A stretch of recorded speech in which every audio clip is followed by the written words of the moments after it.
Shafi Parambil MP മാധ്യമങ്ങളെയും Sarath ലാലിനെയും കൃപേഷിനെയും കൊലപാതകവുമായി ബന്ധപ്പെട്ടുണ്ടായത്. ഒരു തരം സഹതാപവും അവർ അറിയിക്കുന്നില്ല, ഒരു തരം സഹതാപവും ആ കൃത്യവും അറിയിക്കുന്നില്ല. അതുകൊണ്ട് തന്നെ പരമാവധി ശിക്ഷ ആ പ്രതികൾക്ക് കിട്ടണമെന്ന് തന്നെയാണ് സമാധാനം പുലരണമെന്ന് ആഗ്രഹിക്കുന്ന മുഴുവൻ മലയാളികളും ആഗ്രഹിച്ചത്. 19ഉം 23ഉം വയസ്സുള്ള 2 ചെറുപ്പക്കാരാണ് ക്രൂരമായി കൊല ചെയ്യപ്പെട്ടത്. ആ കൊലപാതകം ഒരു സംഘർഷത്തിലോ ഒരു സംഘർഷത്തിലോ ഉണ്ടായതോ അല്ല. സ്ഥലവും നാളും തീയതിയും സമയവും കുറിച്ച് ആളുകളെ തീരുമാനിച്ച് അവിടെ കൊണ്ടുവന്ന് പ്ലാൻ ചെയ്ത് പാർട്ടി പ്ലാൻ ചെയ്ത് ഞാൻ മുമ്പ് പറഞ്ഞതുപോലെ പാർട്ടി തിരക്കഥ എഴുതി CPM അഭിനേതാക്കളെ വിട്ട് CPM സംവിധാനം ചെയ്ത് നടപ്പിലാക്കിയ ഒരു കൊലപാതകമാണ്. ഇതോടെ തെളിഞ്ഞത് ഈ കൊലപാതകത്തിലെ CPMന്റെ പങ്കാണ് വളരെ കൃത്യമായി വെളിവാക്കപ്പെട്ടിട്ടുള്ളത്. CPM നടത്തിയ കൊലപാതകം എന്ന് തന്നെയാണ് ഇതിനെ വിളിപ്പിക്കേണ്ടത്. വേറെ ഒരു കാരണവും രാഷ്ട്രീയമല്ലാതെ അതിനില്ല. പാർട്ടിക്ക് പങ്കില്ല എന്ന് അവരുടെ പച്ചക്കള്ളം ജനങ്ങളുടെ മുമ്പിൽ ഒരിക്കൽ കൂടെ പൊളിഞ്ഞിരിക്കുകയാണ്. ഇരട്ട ജീവപര്യന്തം പരമാവധി ആളുകൾക്ക് ലഭിക്കേണ്ടിയിരുന്ന ഒരു കൃത്യമാണ് അവരവിടെ നടത്തിയത്. ശിക്ഷയുടെ കാഠിന്യം അതിനെ സംബന്ധിച്ചുള്ള നിയമവിദഗ്ധരുമായിട്ട് ആലോചിച്ച് അതിന്റെ ബാക്കി കാര്യങ്ങൾക്കും ഫോളോ അപ്പ് ഉണ്ടായിരിക്കും. അതുപോലെ തന്നെ ഗൂഢാലോചനയിൽ പങ്കാളികളായവരും ഇവിടെ രക്ഷപ്പെടുത്താൻ നോക്കി ഇതിന്റെ ഭാഗമായ മുൻ MLA ഉൾപ്പെടെയുള്ള ആൾക്കാരെ രക്ഷിക്കാൻ വേണ്ടിയാണ് ഖജനാവിലെ പണം ഉപയോഗിച്ച് കേസ് CBIക്ക് വിടുന്നതിനെ അട്ടിമറിക്കാൻ CPM ശ്രമിച്ചത്. ആ അട്ടിമറി ശ്രമത്തെ കൂടിയാണ് ഇവിടെ പരാജയപ്പെടുത്തിയിരിക്കുന്നത്. വിധി വരുന്നത് പ്രതികൾക്കെതിരെ മാത്രമല്ല, വിധി വന്നിരിക്കുന്നത് കേരളത്തിന്റെ മുഖ്യമന്ത്രിക്കെതിരെ കൂടിയാണ്, പിണറായി വിജയനെതിരെ കൂടിയുള്ള വിധിയാണ്.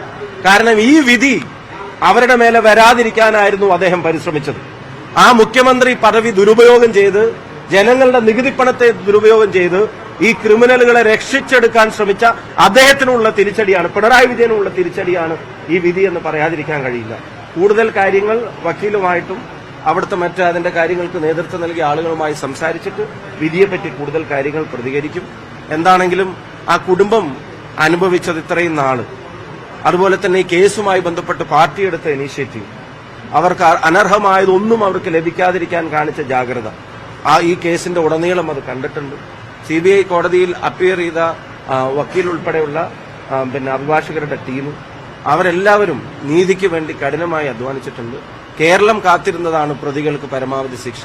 ശിക്ഷയുടെ കാഠിന്യം, അതിന്റെ കൂടുതൽ വിശദാംശങ്ങൾ പുറത്തായാലേ അതിന്റെ കാര്യങ്ങൾ അറിയാൻ പറ്റൂ. ഒരു കാര്യം ഇപ്പോഴും ശ്രദ്ധിക്കുക, നവമാധ്യമങ്ങളിലൂടെ അല്ലാതെയൊക്കെ ഇപ്പോഴും ഈ കൊലപാതകത്തെ ആഘോഷിക്കുന്നവരുണ്ട്, ന്യായീകരിക്കുകയും ആഘോഷിക്കുകയും ചെയ്യുന്നവരുണ്ട്. ഇപ്പോഴും അത് ഈ മരണപ്പെടേണ്ടവർ എന്ന് വിധി എഴുതി ഇപ്പോഴും ആഘോഷിച്ചുകൊണ്ടിരിക്കുക. അത് പാർട്ടിയുടെ ആറ്റിറ്റ്യൂഡാണ്.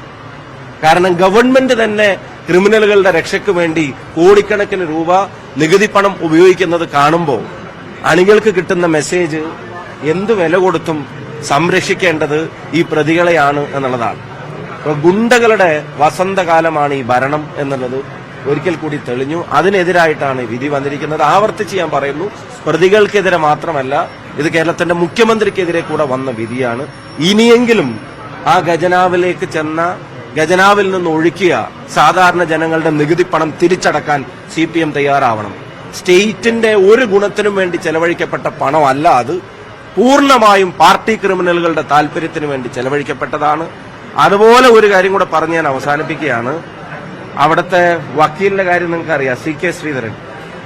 ഈ കുടുംബങ്ങളിൽ ചെന്ന് ആശ്വസിപ്പിച്ചിട്ടും ഈ പ്രതികൾക്ക് പരമാവധി ശിക്ഷ മേടിച്ചു കൊടുക്കണം എന്ന് ഈ സഹോദരിമാരോട് ഉൾപ്പെടെ പറഞ്ഞിട്ടും പിണറായി വിജയനുമായി ഒത്തുകളിച്ച് പാർട്ടി മാറി, കാലുമാറി, കൂറുമാറി അപ്പുറത്ത് ചെന്നിട്ട് ഈ കൊല്ലപ്പെട്ടവരുടെ അമ്മമാരെ ക്രോസ് ചെയ്യുന്ന തരത്തിലേക്കുള്ള അധപ്പതനം, എത്തിക്കൽ അധപ്പതനം, അതുപോലെ തന്നെ പൊളിറ്റിക്കൽ അധപ്പതനം, ഒരു മനുഷ്യൻ എന്നുള്ള നിലനിൽക്കുള്ള അധപ്പതനത്തിന്റെ അങ്ങേ അറ്റമായിരുന്നു അത്. അപ്പൊ ഈ മുൻഗണനയെ ഉൾപ്പെടെ രക്ഷിക്കാൻ പിണറായി വിജയൻ കണ്ട വഴിയായിരുന്നു അത്. CK ശ്രീധരനെ അപ്പുറത്തേക്ക് കാലുമാറ്റുക. അതിനും കൂടെ എതിരെയുള്ള തിരിച്ചടിയാണ് ഈ വിധി.